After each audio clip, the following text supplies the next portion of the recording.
First, they came for the socialists. But I was not a socialist, so I did not speak up. Then they came for the trade unionists. But I was not a trade unionist, so I did not speak up. Then they came for the Jews. But I was not a Jew, so I did not speak up. Finally, they came to me, but there was nobody to speak for me. Those words were spoken by a pastor. His name was Martin Niemöller. He was a German priest, and he was speaking about the cowardice of German intellectuals after the rise of Nazism in Germany during the Second World War. And it's an interesting thing because I want to ask a quick question here. Who here feels that they live in a free society, relatively free society? I do, for one. Does anybody else feel that they live in a fairly free society? Yeah, we all do. In fact, there's probably never been a time in history that we've had more freedoms than we have right now. However, I like to use the analogy of weeds in a garden. We think we have it pretty good. And it's a longer term look at things, of course. But if you look at a garden, you have it all weeded, it looks beautiful. You could say, oh, we've arrived.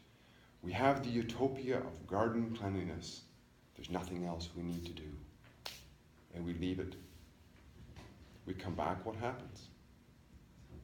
It's all full of weeds again, and we have to rebuild again. Fellow Toastmasters, I'm here to share my idea that I think weeds are starting to grow again.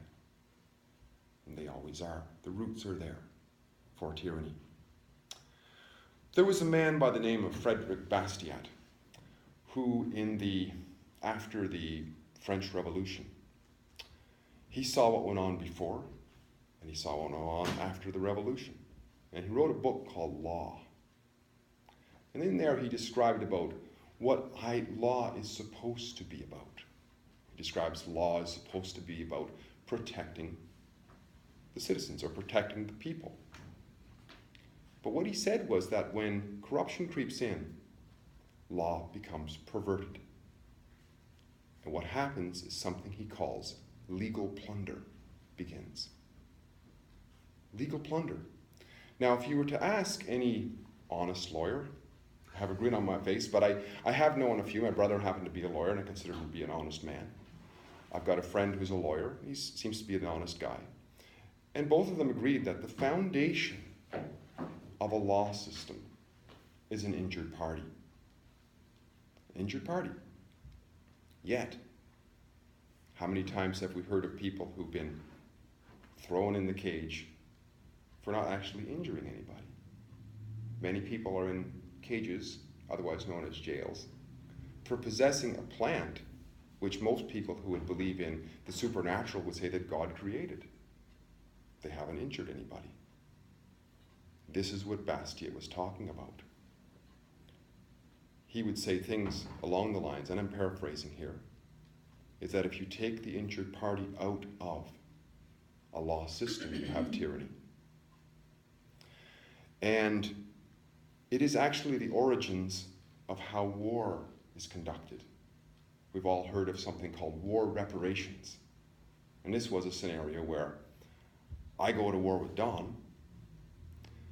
Don beats the pulp out of me, but then I have to pay Don for the services of having pacified me in a war reparation, plus a commission for his good services. This is how wars were conducted for the longest time. It is said that that's why the Japanese attacked the Americans during the Second World War, because they would not back them up for their war reparations that the Americans said they would when they went to war with Russia.